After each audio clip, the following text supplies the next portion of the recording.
Hello, and I'm Yemesrach. I am the Executive Director of the International Aid Transparency Initiative, in short, Iati.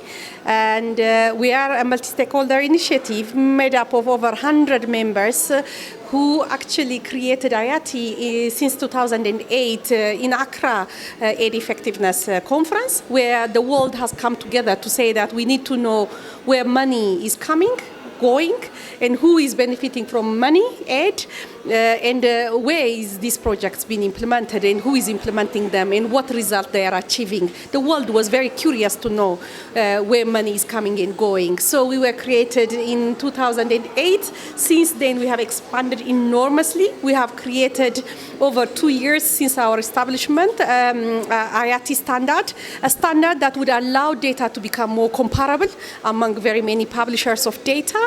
And since then, we have attracted over 1,841 publishers voluntarily to publish through Iati data to make information, data, financing, as well as non-financial information available to the world.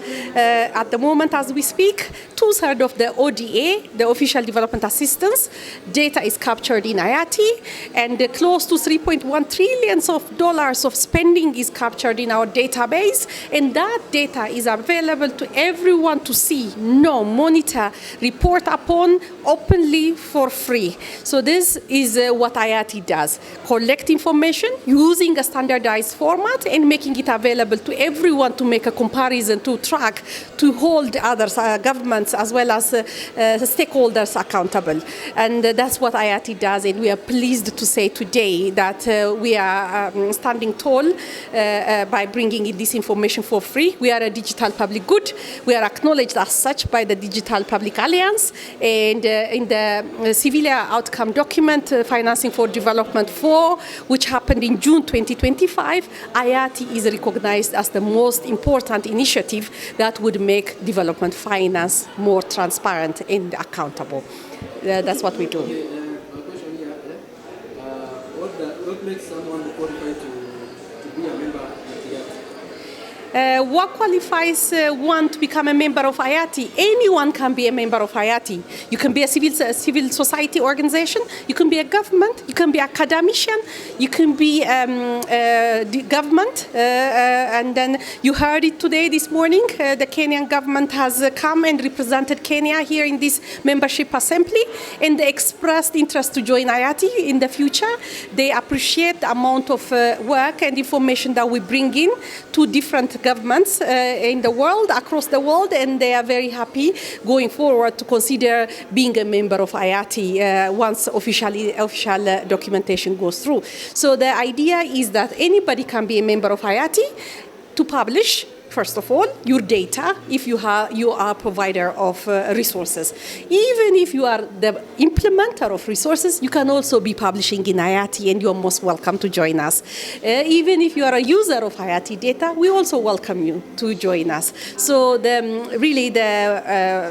point for being an Iati member is to be a voluntary person who's championing transparency and accountability. And being a member, you would have excellent opportunity to join Iati governance. You can influence the way in which we do business in Iati, the way in which we will make aid more transparent and accountable. You will have an opportunity to also use our tools that are dynamic digital tools that can also help you more in your journey of making decisions. So really, it will offer enormous opportunity for anyone interested to join Iati. We welcome them with an open arm. How many countries have you partnered with? And so far, can you just tell us where do you see yourself in 5 years to come? Wonderful. We have partnered with numerous countries, member and non-member alike. And as I said earlier on, we have close to 100 members at the moment joining us in Iati as a member, and we interact and partner with them throughout the year and over the years. But we also interact with non-member countries as well as organizations. The beauty with Iati, we're not only dealing with governments alone. We are dealing with CSOs, we're dealing with philanthropic organizations, we're dealing with academias, and so on and so forth. So we actually partner with so many partners and countries at the moment. As I said, we have close to 1,841 publishers whom we interact and partner with to give us the data, most quality, good data available, forward-looking, real-time data on aid. Who is spending money, where, in which project, in which particular village that money is being used and spent on to achieve what result. All these, you can find it in Iati. And we encourage all media institutions. And some media institutions are also a member of Iati, and we welcome media also to join us Iati. More importantly, partner with us. We'll be very happy to collaborate and technically build your capacity to be able to report on aid accountability and hold investigative reports to be done on aid. So we'll be happy to work and partner with media as well. Now, when it comes to the vision for 2030, let me say this. Iati has just endorsed its 5-year strategic plan. Our goal in the next 5 years is not only to publish data, but to become the organization, a go-to organization for a comprehensive financial information for all countries in the world to be made available through Iati platform. That's our plan, and we wanted to really reach that vision by 2030, and we want as many partner countries, at least the top 25 countries who's receiving aid data, to be using Iati data systematically. At the moment, 19 countries are using Iati data, but we want more. That's the plan for us. I have a question. How can African countries, including Kenya, leverage Iati data to improve service delivery and also fight corruption? Excellent questions once again. Our partner countries and the stakeholders in the African countries can use Iati data for multiple ways.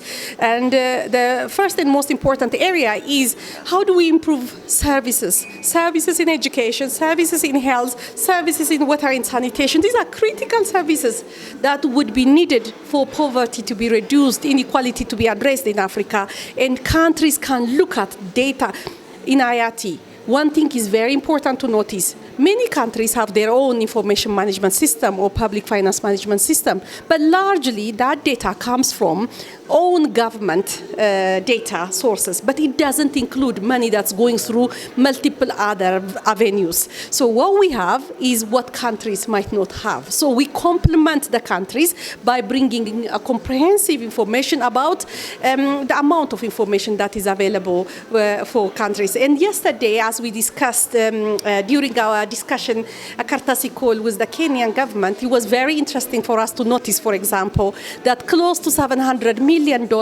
was being channeled for health sector in Kenya. Only a portion of that was through government system. The rest was going off government budget. Meaning, if you really wanted to influence what happens on the health sector, you need to know where the rest of the money, where it's going, what it is achieving, so that government has the full picture and making sure that service money is allocated, government-owned money is allocated in the right way to achieve maximum result value for money. That's how service delivery can be improved. If governments and partners and civil society can start using Iati data, one, to hold right holders accountable, two, for the right holders themselves the providers, the governments, to look into their resource allocation, making sure that they have the full picture before they make decisions on resource allocation for service delivery.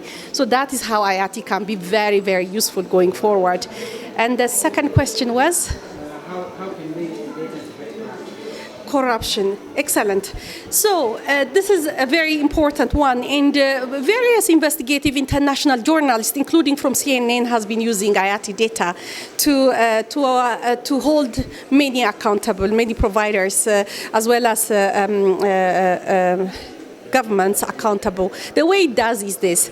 Iati data not only provide you financial information, but it also tells you where the project is, what activities it was supposed to implement, and what result it was supposed to achieve. If you have these three information in one place, this day and age is an age of transformation. AI, artificial intelligence, has made it absolutely possible to read all this information and analyze this information. So we can actually, as I mentioned earlier on during the day, we have close to 500,000 or 500,000 documents stored in Iati for people to analyze, use it using AI, artificial intelligence, and then see if the money that was given actually achieved the result it was set out to achieve. If not, then start looking into and digging further to find out why that has not been the case, if corruption is one of the factors that has actually contributed for not achieving a result. So Iati data can be absolutely critical in doing that kind of investigative journalism as well.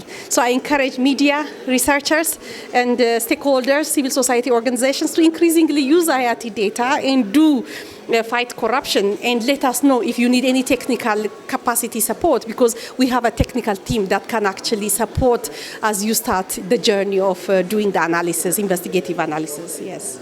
But in short, for anyone who will be listening or watching this, what would you want to tell them about Iati? What I would like to tell the world right now is that if you're looking for what development finance information is out there, don't go too far. We have it all. Please come and visit Iati website. You'll be able, our tools are very easy to use, and then Iati is easy. Please come and look at Iati website to find out more about how $3.1 trillion have been spent and where it has been used for what purposes. I welcome everybody to do so. Thank you.